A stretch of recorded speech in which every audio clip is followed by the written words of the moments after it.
Zambia Blog Talk Radio.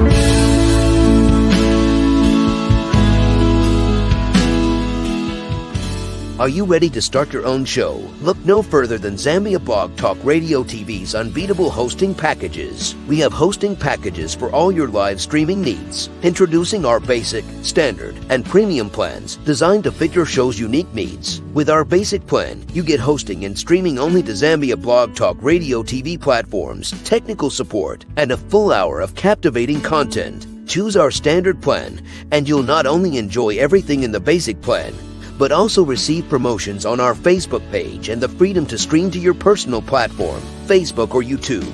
Your show, your choice. And for those who demand the best, our premium plan offers all the benefits of the basic and standard plans, plus the ability to multi-stream to your preferred platforms. That's right, the spotlight's on you. But wait, there's more. Are you planning an unforgettable event? Our events package is your ticket to flawless live streaming. From weddings to conferences, we make every moment count. Ready to shine on Zambia Blog Talk Radio TV. Reach out to us today at zbtr2009@gmail.com for questions, inquiries, or to create a custom one-time show package. Remember, at Zambia Blog Talk Radio TV, your success is our mission. All fees are subject to periodic review and change, ensuring you always get the best value. So, what are you waiting for? Let's make your show a sensation only on Zambia Blog Talk Radio TV. Zambia Blog Talk Radio TV, where vision comes to life. Follow our Facebook page at www.facebook.com/Zambia Blog Radio, or visit our website at www.zbtr2009.wixsite.com/ZBTR TV. Don't miss this opportunity to shine on ZBTR TV, where your vision comes to life.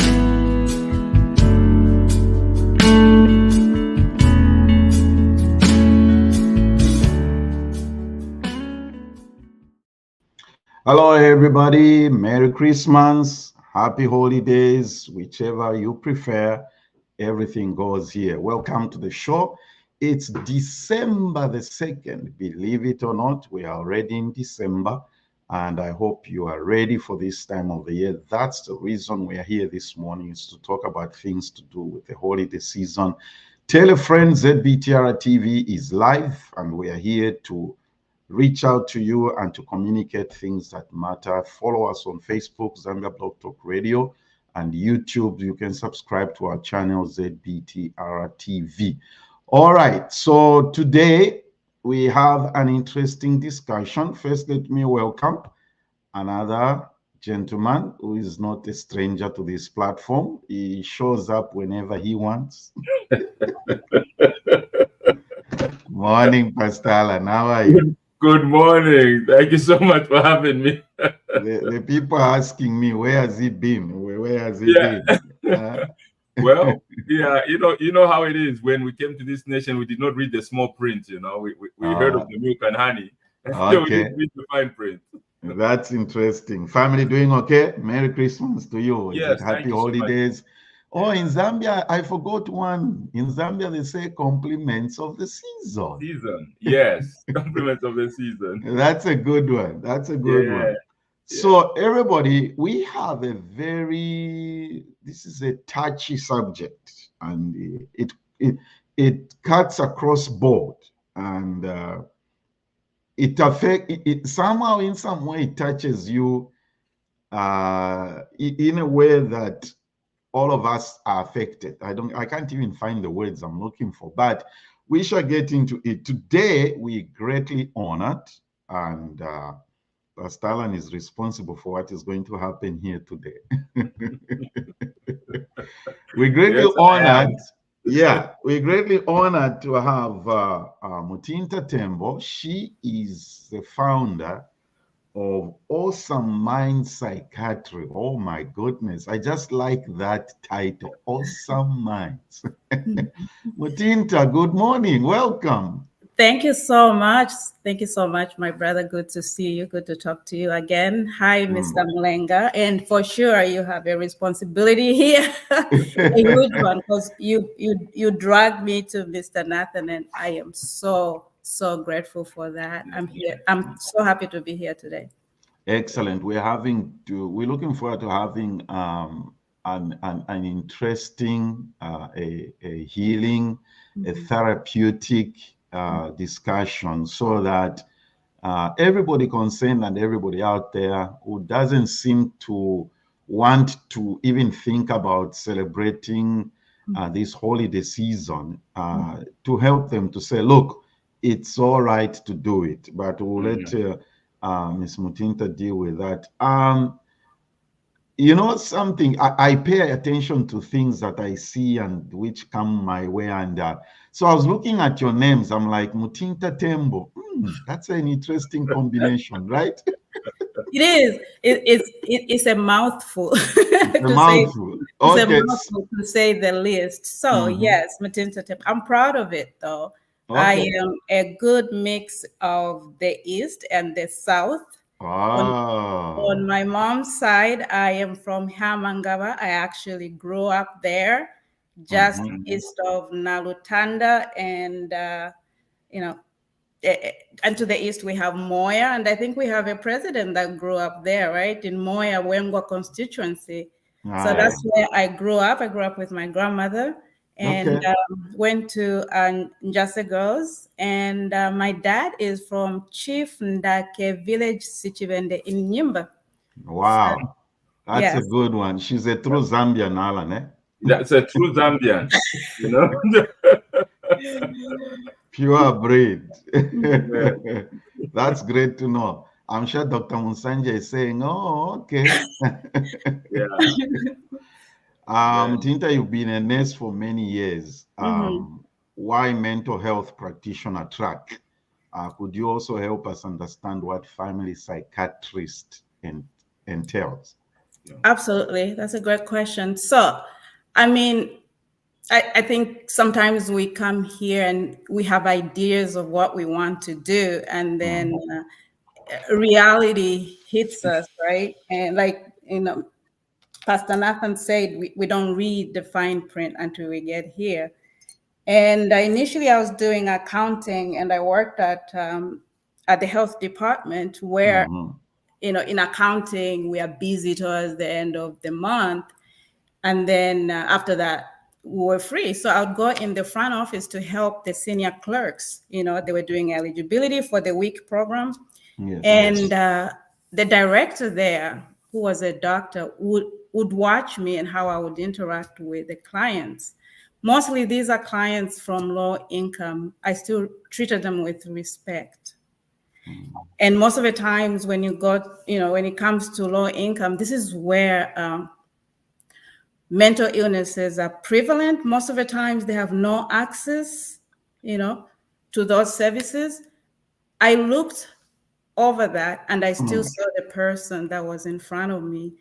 And as she continued to watch me interact with the clients, she was like, why don't you get into the healthcare industry? You could make a good nurse. And I was like, I could, So she planted a bag. She was like, okay, yeah, if you're interested, I'll give you a referral letter. And I started to look into it. And I went into nursing not knowing exactly what my specialty would be. And I went there with a mind of curiosity. And at some point, I'm like, I could do dermatology. I like fashion. I like beauty. And I can do this. I can go home. I don't think they do that back home, So all these thoughts were going through my head. But when we got to the clinicals and we started going into different settings, psych spoke to me. Initially, it was a hospital that was set up, I would say, like Chinama. Yes. Those are the kind of patients that I saw. A lot of schizophrenia, bipolar 1, very altered reality. Like you can see that there is internal stimuli, right? They are talking to someone that you can't see. So really serious mental illnesses. And that was the first time I was in that kind of setting, because I had never been to China. So already my curiosity was picking up. And when I got to practice, I intentionally started to gravitate towards psych. Okay. I wanted to experience different settings of psych, both in the hospital, and I went to work in private care, high-end private care, which is open door, very opposite of where I had trained from. And I saw executives there, people who ran big institutions, and they were seeking treatment. And they had relapsed because they didn't take their medication. And I'm looking at their diagnoses. They're serious mental illnesses. And I realized that at that point that we lack that service back home. Like, where in Zambia can I go if I'm in between Chainama and the community? Yes. There was a gap there. Where do normal people go? What if they're depressed? What if they have anxiety? Who is treating them? So I very quickly I realized there was a gap, and I became more curious. And around that time, one of my cousins, I actually dedicate my presence today to her. Her name was Spencer. She was walking to the shop with my mother. She owned a shop at Town Center years back. And someone who's believed, I would like to think they had schizophrenia. Back home we say wofunta, right? Which I don't like to use because of the stigma.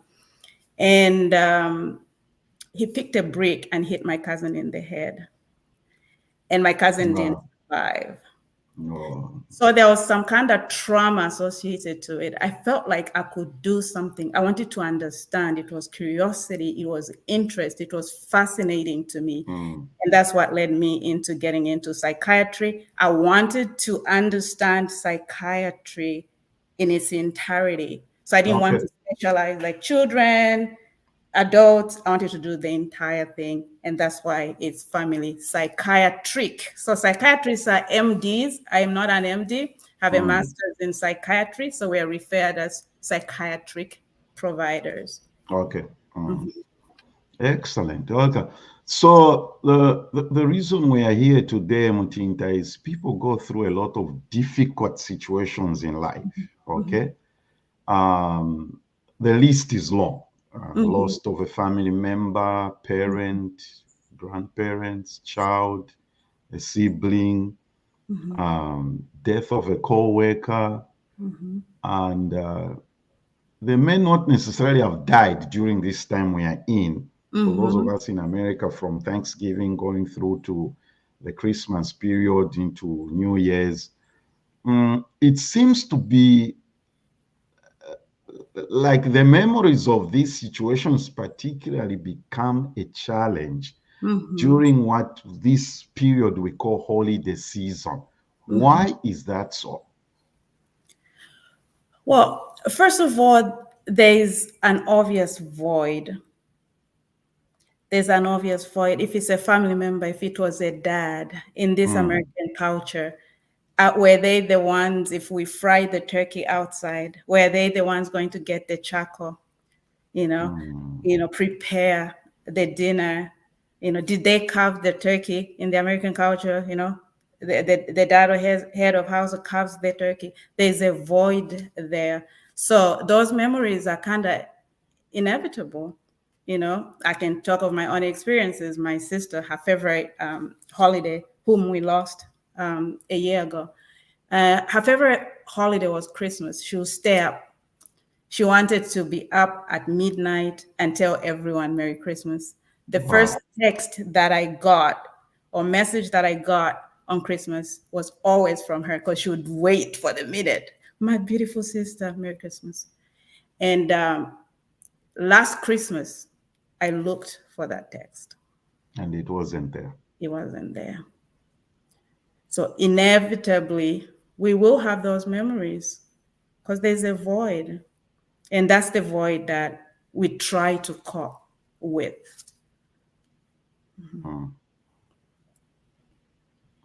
Yeah. Yeah, well, Mutinta, obviously, and speaking as a community leader, since I got so deep involved in the community, we deal and we see so many different scenarios.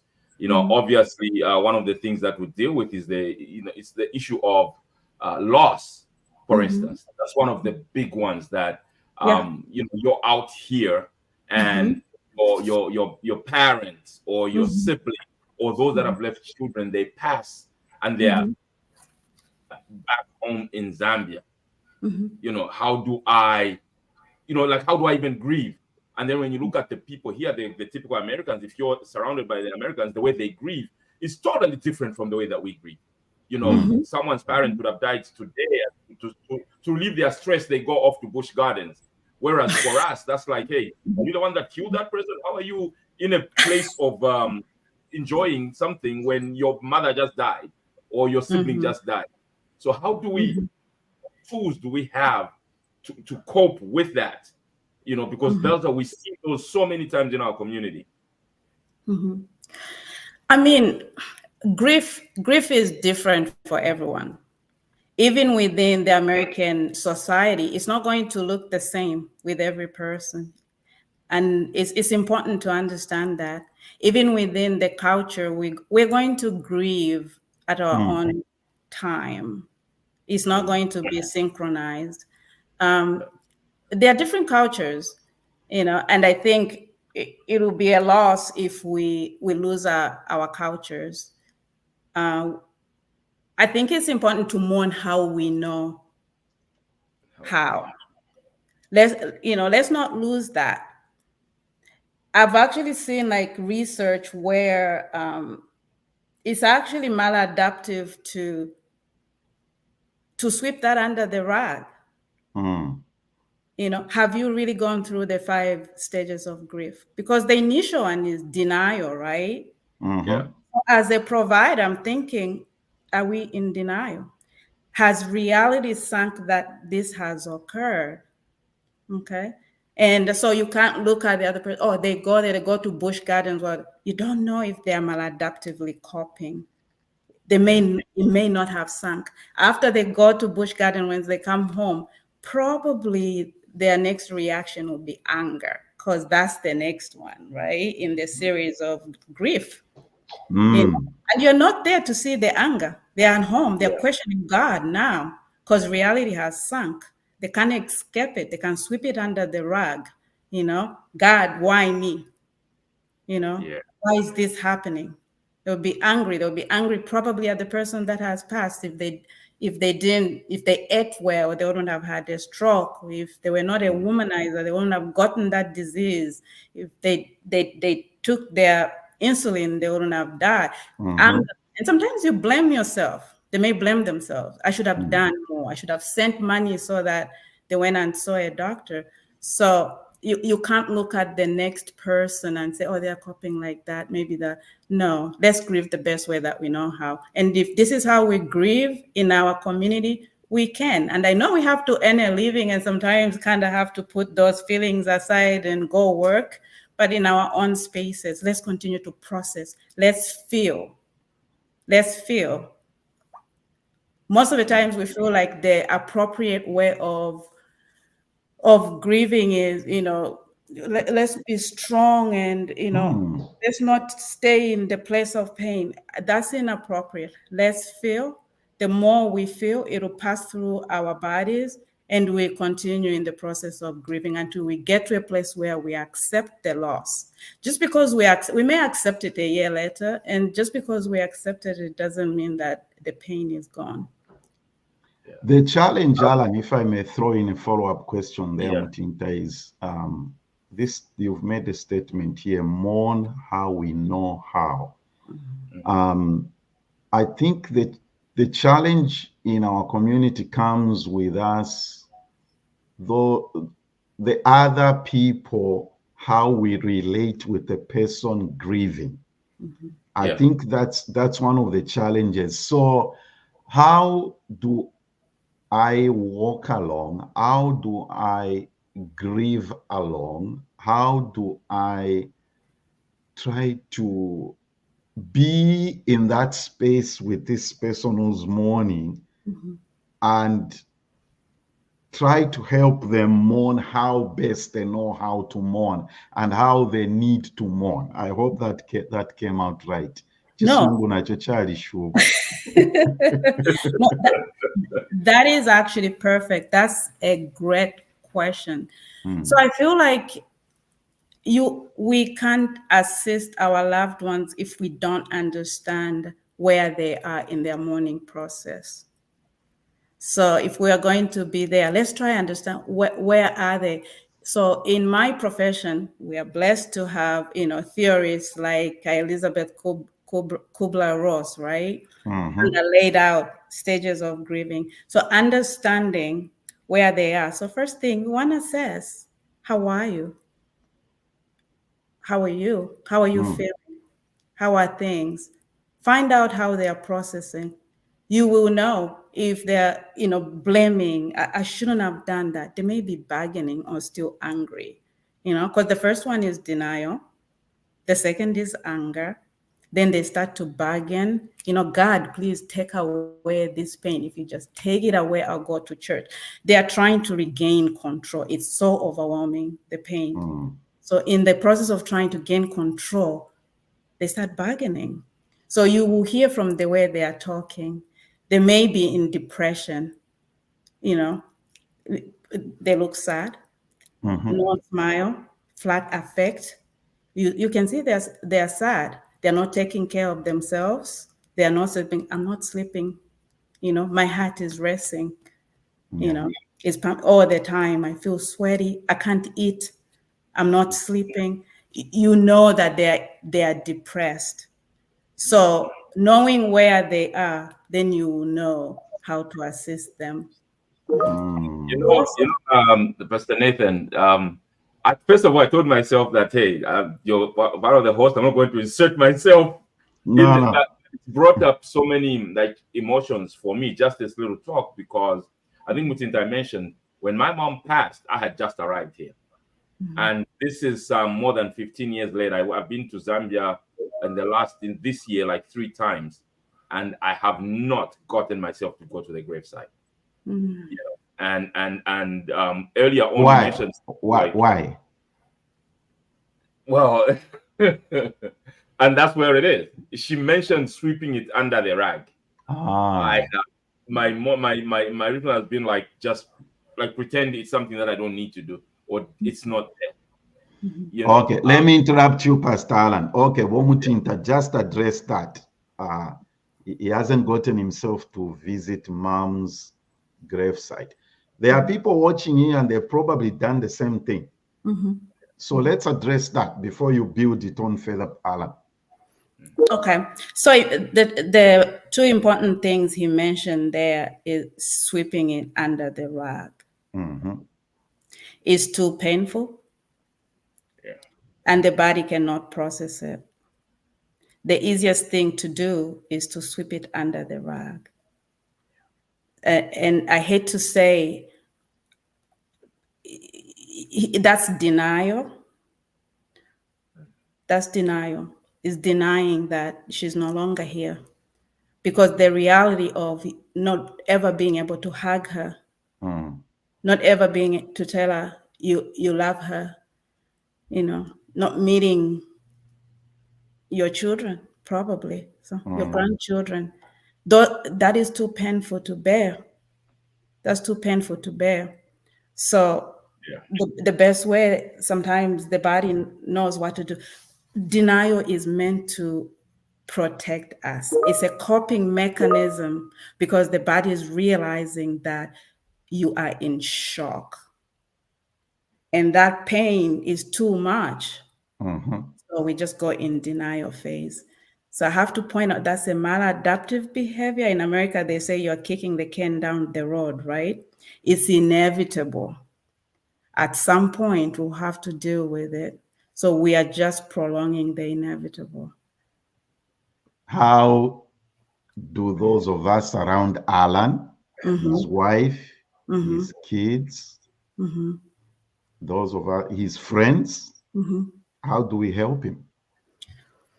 That's a great question. So what I heard him say, by the way, I'm so sorry, Pastor Alan. I am truly sorry. And I think I would like to think most of us have experience, but it's very unique for everyone because there are so many Yeah. factors that are involved. So when you talk about 5 years and he hasn't, Well, actually, more than 15 years. it was 5 years, or it was 5 years after you had gotten here, so 15 years. Yeah, no. Actually, Mm. I got here within that first month when we got here. She passed. You know, and I just spoken to her like on a Thursday, and I was supposed to talk to her on a Saturday, and I didn't. That's the day she passed, and I only found out they were already at the gravesite on Tuesday, or Tuesday where they were burying when I called, and they were already at the gravesite burying. So, you know. Now that is that's what we call complicated grief, right? Mm. And normal, and usually I try to avoid using terms like normal, abnormal, but in this case, normal grieving, the grieving process, like denial, is short in nature. It's meant to be short, just that initial startle, initial shock, and then we get to anger and going down the list of the process, right? So when it's been 15 years, you Mhm. know that's complicated grief. Most times, even at the church, we are facilitating adaptation of normal grief. When it's complicated, this is when we want to help Pastor Allen, my brother, Mhm. Mhm. talk to me so I can refer you to therapy, because we need a therapist to use specific tools to deal with their trauma. At this point, it is trauma. And I can see from the way you are reacting, the kind of emotion is bringing probably flashbacks. You probably have nightmares. I don't know that. But the therapist will be able to establish those things. And they have techniques such as cognitive behavioral therapy. Mhm. Identifying the negative emotions that you're going through, because those negative emotions, those are the ones that are pushing you towards sweeping that under the rug. So identifying them, and it's under the premise that once we understand those negative emotions, we can begin to replace them with positive emotions. That's called mind framing, mind Mm. structuring, you know. And the therapist will help you work through you getting out of that denial phase. It'll be complex. You may have to deal with the anger, the bargaining, and you've probably gone through that, but you've gotten stuck in the first stage of grief. So, advice here, you're my brother. I think let's go to therapy. And I have a good one that can start to work with you and go through that process. Mm. Um, I don't know what you want to, whether you want, well, how you want to respond to this, Pastor Alan. Let me throw Um, in a question once you're processing. yeah. So now I know, as a family member, as a friend, as a community member, uh, like you said, knowing where the person is in their grieving. Okay. Now I know where Alan is Mm-hmm. in the process. Mm-hmm. Now I know where Priska is. Let me put up the comment here. She says, I can relate to Pastor Mlenga. So now I know where Priska is in a grieving process. Okay. Now Alan knows where I am in my grieving process. How do we what's the word? How do we help them? How would you've already said therapy? Okay, that's of course that level. So now how can we help him as a community, as friends, as close friends, relate to him or to Priska? Okay. So when we kind of, disclose, what she did is just disclosing her own emotions, her own traumas, so to say, or her own grief. Mm-hmm. So there's power in universality, right? Because now she's not alone. There's power in that. And we need to start talking to one another and relate, disclose. And sometimes, she can relate. I'm not sure whether she's at the denial phase. She may be at a different phase.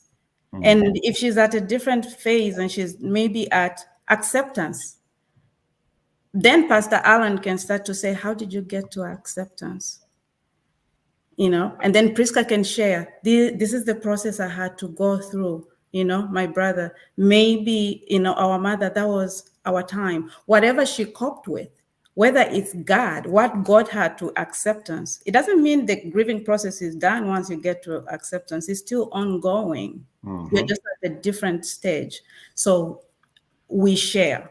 And sometimes as family members, when we're not professionals, not even professionals, sometimes we just don't know what to say when it's that profound kind of pain. Okay? Just be there. Just listen. Listen. You may not know what to say, just listen. How about holding their hand? Check on them, see how they are doing. I'll give you an example. As I was preparing to come here, I've gone through, loss as well. I've been here for a long time. Obviously, I've lost loved ones. And I wanted to talk to some family members and see how they felt about disclosure. And I'm not going to touch on how they felt out of respect. And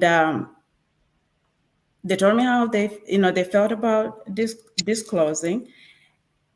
And then I asked, how are you? And I realized I made a mistake because I asked how they were after asking for their opinion. If I had asked how they were, I would have known that disclosing was a non-starter because I feel like they are doing well because they still imagine their loved one is still present. So I realized that I would have known. I would have known. So really, it's just understanding where everyone is and be there the best way that you can. And sometimes the person that's grieving will give you an idea of what they need out of you. Some of them may just need your company to be there. And if you're noticing that they're not, let's say they're bargaining with the guy, or they're despairing at the bargaining phase, or even at the depression phase, that's when the suicide ideations start to come in, right?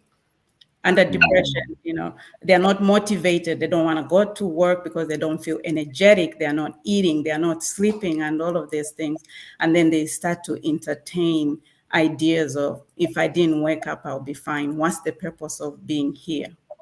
And as family members and friends, then we can start to encourage them. Like, really, after acceptance, there's a whole life, You don't have to forget the trauma will never go away. The grief will never go away. What we do is we learn how to live with the trauma and the grief, while we are also living our lives and growing, and hopefully we get to a joyous space. So instill hope in them that they can still get there, Look around and try to talk about grace and gratitude, being grateful about what they have. We have all the basic needs.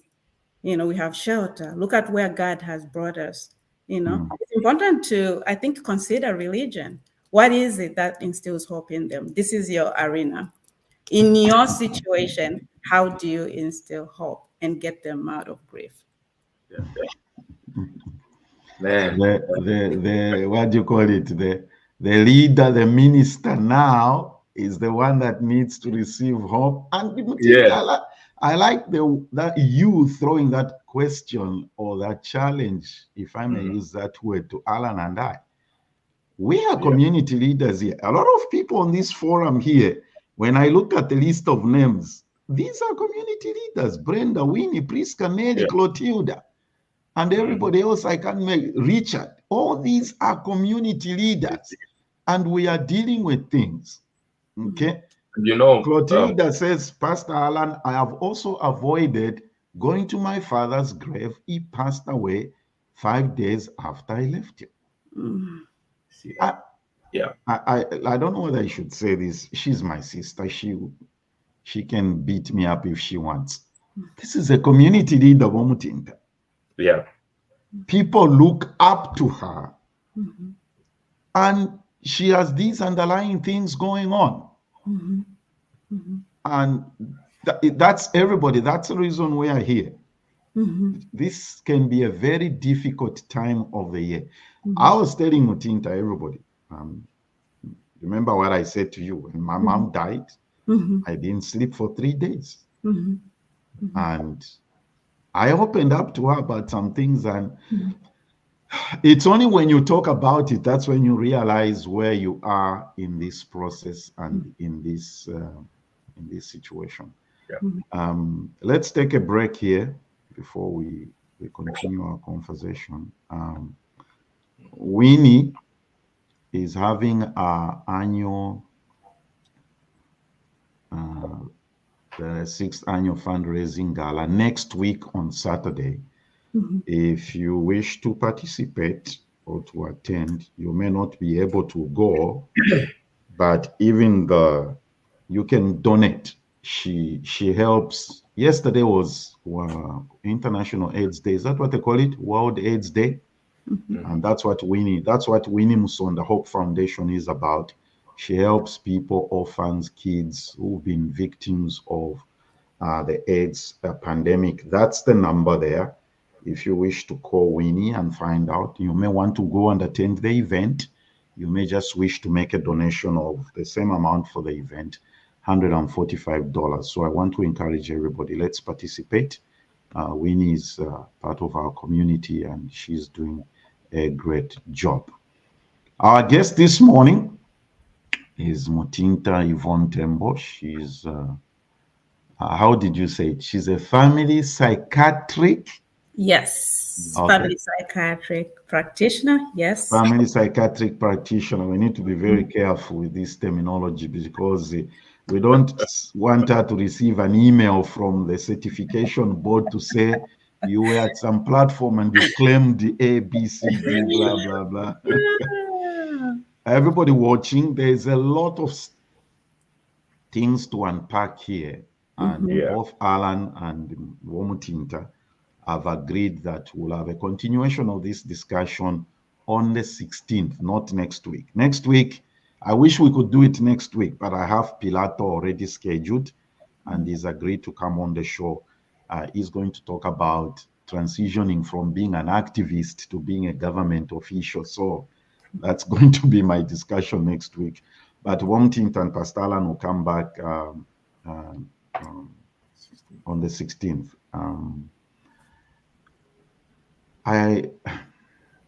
How do you deal with people who say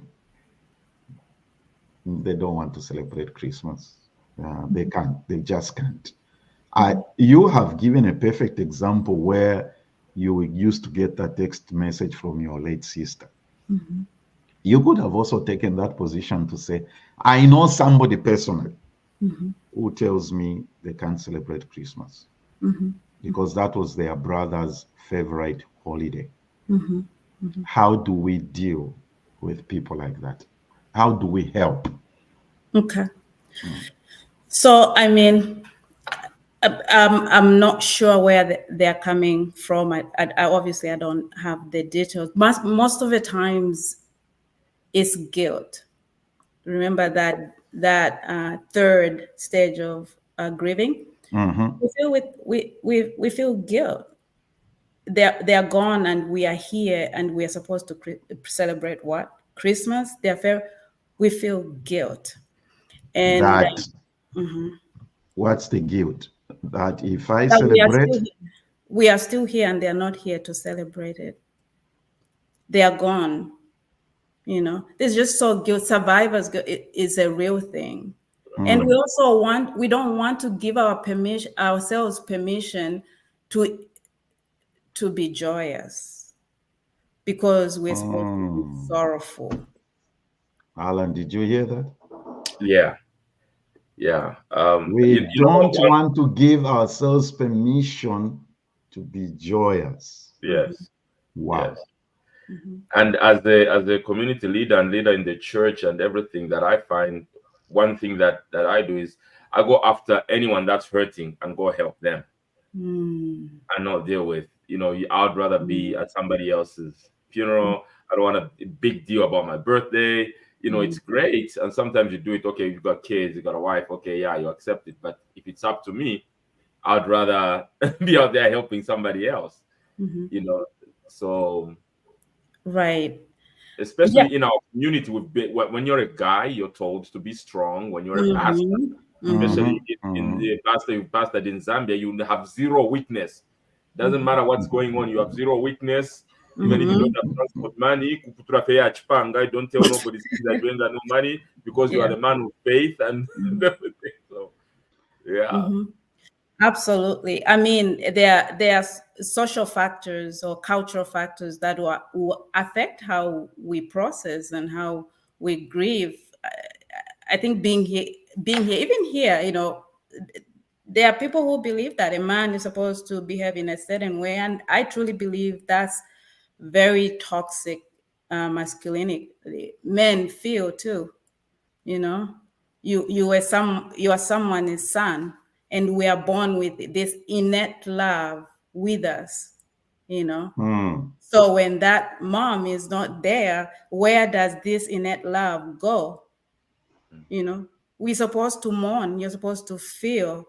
So as far as how did I that's an interesting question, and I'm glad you asked, how did I deal? It was an interesting time because she passed like 2 months before Christmas, and I actually lost two sisters in 29 days. So oh I was wow. just like so overwhelmed. What made it complicated is it had just been 2 years after um, my children's dad had died. So my Wow. my children were still mourning their father. It had been 2 years, and they are wanting to celebrate Christmas because this is huge. This is their culture. They're Americans, and they expect us to have Christmas. And I'm the mom. We're supposed to have a tree, and they want to feel joyous. But here I am mourning two sisters who had just passed 2 months prior, and I had to balance that. I had to recognize where my kids were in the grieving Mm, process, that they were getting to a point of acceptance, knowing that, yeah, their dad is not here, but they can still continue to grow, they can continue to be hopeful, and they can continue to be joyous during Christmas time. And mm, I struggled. Obviously, that was the first Christmas for my sister. It had just been. So I incorporate personally what I did, I incorporated something with their culture to honor mhm, my sisters. We do collect ornaments, so I wanted to represent my sister. Each ornament means something. And both of my sisters, they were different. One was flamboyant and big hair, statement. The outfits will speak for. The other one was calm and very religious, and the one who would text me. So I wanted to honor both my sisters in my children's celebration of Christmas, even though I didn't want to. I will not lie. If I said I was looking forward to Christmas, I wasn't. mm, I wasn't looking forward to it because I was hurting, you know. Um, and we got ornaments, we got birds. They're gorgeous birds. Here they release, doves when someone passes to release their spirit. So I incorporated my children in his culture, American culture, and we got ornaments. And I picked my sister's personalities. One was flamboyant with gold, and the other one was elegant with red. And we decided to have a moment where we put those ornaments, acknowledging my sisters in my children is celebrating of Christmas. Even though I was hurting, I was able to join them, mm, also honor my sisters. But you have to balance, and I was glad that my children understood that I was still in that bargaining and anger phase. I would oscillate, I would just mm, go because grief is not linear. You're not going to go in through those stages. It can go back. You can get to acceptance today and still go back to bargaining, and I talk to them. I let them understand that, this is where I am in my grieving, but I want to support you in celebrating Christmas. And I don't want to be I don't want to feel bad to try to be hopeful and hopefully one day feel joyous, Mm. Yeah. Yeah, because there is a tendency for us to say, no Christmas here, fear Christmas, takuri up. Fully because Yeah, because of that's yeah. that's very helpful. Mary says, I've learned to cope with the grief of my father's loss by replacing the void of his absence with the beautiful memories shared. And Priska says this conversation is therapeutic. Yeah. Dr. Munsanje, when I mentioned at the beginning of the show, the way I honor my family, departed young brother who died in London, June 7th, 1993, without life insurance. I'm an advocate of life insurance because of that. We brought him home for burial in Macha. Wow. Clotilda, sorry for your loss, Mutinta. I lost 2 siblings in less than 2 months apart. It changed my whole family dynamics. Ended up with my parents separating. There was so much pain in the family. One of the things I mentioned to you, Mutinta, was this component of blame. Blame sharing or taking blame. And remember, I mentioned to you that I lost 2, like Clotilda said. I lost my uncle who was like a brother. You know those uncles who are like your brother. Yeah. I lost my uncle who was like a brother, and my friend who was my best man on the wedding. I think a few days apart each other. And at times when I go back, I don't know whether I've really processed that very well, or I don't even know where I am with that. And what I wanted us to deal with, probably as we conclude this first phase or session of this conversation, we shall continue on the 16th. There is that component of blame. If you've addressed it, but I want us to talk about it because, especially us being out here, like you mentioned, if I'd sent the money in Dalama Shamuti in time, probably it wouldn't have happened. If I'd done this, and here's something else, Alan, isn't it always that the day you don't do what you normally do, that's when the loss happens. Yes. You talked about when you were when you were supposed to, is it call mom? And Call mom, not, yeah. I always, the day I didn't call mom, Bomutinta, that's the day she died. See that. Yeah. Yeah. Even just feeling that if I was still in Zambia, she wouldn't have died. Yes. Like I could have done I'm something. talking about this blame thing. You know, if Man. Absolutely. And unfortunately, it's really part of the grieving process. Like I said, not everyone goes through all the 5 stages of grief. Some of them will skip certain, they'll have 2 or, and oscillate back and forth. But most of us do. And I think for me, I grieve so much the bargaining part, because that's when the what if. I say, what if, what if I had them transferred to, a better hospital that had, better skills or whatever. What if, I called my mom that day. She sent me a message. We just went, I didn't even get the gravity of it. I got the message the same day, and I called, what's going on? Oh, she's in the hospital. And 2 hours later, she had gone. I did not talk to her because I didn't get the gravity of the situation. So I keep going, why didn't I talk to her? Why didn't I video? I could have said something. I could have said, I love you. You know, what's going on? Maybe if I had seen her face, because I am a provider, you know, I could have seen her face. I could have not made, was she anemic? You know, it was blood sugar. Did they check your blood sugar? Did they give you something, you know, to manage it? Do you need insulin? Do we need to follow? So what if I talked to her? Yeah. We personalize it. And Mm. personalizing, making it as if it was our fault. Why do we do it? It's because we're trying to control the pain that we are feeling somewhat to manage it. And then bargaining with God, God, please forgive. If I just did that, you know. So it's a Or blaming confused, God. Or blaming God. absolutely. Mm. Mm. Absolutely. You can you start blaming God. Like, God, why me? You know, there are other people who do this. I'm a good person. I do this in the society. I've helped. Why me? Why God?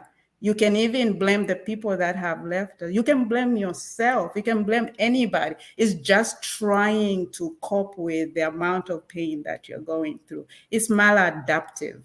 I think that's the most important thing. It's maladaptive. It's not healthy, you know. And how do we help people that say, what if, like me? You know, you can't change it. You can't change what has occurred. So if we dwell and continue to what if, it's not going to change anything. It's just going to perpetuate the pain that we are feeling, you know. And that family member that I talked to the other day, you know, trying to see where they were, and how they felt, and they said, everyone has their day. You know, this thing called death is inevitable, even though we'll never get used to it. Never ever get used. No matter how much we experience it, we don't get used to it. And everyone has their day. So it's just maladaptive to try to blame yourself because you didn't do such a thing. You know, you don't know. There were probably other factors that you couldn't have helped, you know. So I think the most important thing to remember is that is a maladaptive behavior. It's just meant to help us cope in our own confusion. We are dealing with the turbulence of emotions. So maladaptively, we start to blame ourselves, or we blame God. It makes the pain a little less. You know, God, why did it? Or if someone you know, why did that happen? We are trying to, you know, to deal with it the best way that we can. Is it the best way? Absolutely not. It is So could maladaptive. that be the same reason? Like back home, they'll always blame somebody has killed them. There's got to be a witch doctor somewhere. It's never natural death. That's That's where that comes from, right, Mutinta? yeah. Yeah, absolutely. And I mean it to show up in different ways. But the bottom line is we are just bargaining. We are trying to ease the pain that we are going through. Okay. A lot of stuff to unpack here. We haven't even gone to the part of available resources, where you can get help, the processes, how you can. Friends, everybody watching, let's learn to um, let's learn to get help. Okay, let's learn to get help. We have a few minutes here remaining. There's this big elephant in the house. Okay, if we don't exhaust it, we shall get to it. There's a tendency amongst especially us who call ourselves Christians, okay, to stigmatize. And I'm glad Pastor Clarissa is here as I'm speaking on this one. There is a tendency for us in the Christian faith to be stigma. When you seek professional help, it's a reflection of lack of faith. Yeah. Where do you draw the line between the two? So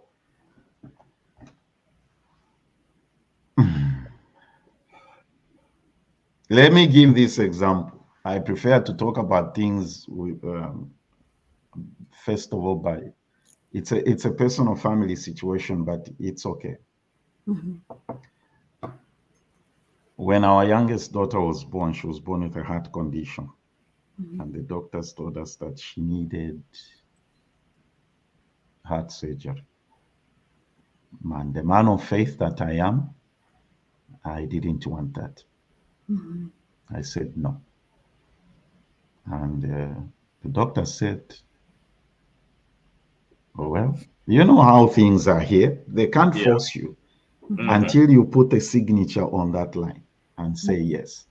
We went through that. Friends, listen to me. Benny Hinn came into town. I went to the Benny Hinn crusade, took the baby there, and I believed God. And in all that process, all I can tell you is that at the end of the day, we went through the surgery. This young girl, and when the doctors did the surgery, they said they've never seen anything like that before, where the catheter that they had infused in there synchronized with the natural parts of the heart or the body, like it was just, I hope I said that right. Medical terminology is here. So the point I'm trying to make here is that the question here is, we've even run out of time. I start such a huge subject and then the time is gone. So try to deal with it in the few minutes that you can. Try to address that. So where do you draw the line? I mean, I think I'll let Pastor Alan talk on the religious part of it. I think the most important thing you say, already there was a miracle in how the catheter meshed, you know, with the cardiac issue. So I mean, I'm a believer of a higher power, a higher being, right? So there was a combination of help, Western medicine, with the power of God. Can't we have both? Yeah. Can we not have both? And what is wrong with that? Okay, I think that's my say on that. In the we'll expand next time. And what's your take, Pastor? Now, before Alan comes in, if those of you would like to get in touch with Mutinta, go to that website and type in her name, right? Yes. Type in her name and the information will come up. You can reach out to her and she can help you. It's not for free. No, I need to mention that. They can also go to the website, first of all, to get a lot of information on the disorders that I treat. Is mostly psych disorders, depression, anxiety, schizophrenia, bipolar. And if you go to DocSoc, you will look at what the other patients that I've treated say. So you get an idea of the services that we offer. But the list is very comprehensive on the website. So did I put it right? ZocDoc, is that right? Yeah, docsoc.com is a third-party platform, but my website will be the most appropriate, and you get a full concept of what we do. And we'll put up the website next time. Alan, all I can say is that even this subject, if you look at the roots, it started with the church people figuring out how to help church people, and then it became what it is today. So for now, that's all we can say. Right? Yeah. But, okay, everybody, please, if you have any questions for Mutinta, prepare them for the next conversation. We shall try to address whatever other issues she is going to raise. And we do appreciate everybody participating. Mutinta, thank you. Looking forward to having you back on the 16th. Please bear that in mind and look at our social media pages. And Alan, thank you. Everybody, as we go away, a big shout out to my wonderful, amazing sister, Priska. Happy birthday. Happy birthday. We shall see you all next week. And remember, next week, I'm talking to Pilato. Bye-bye. Zambia Blog Talk Radio.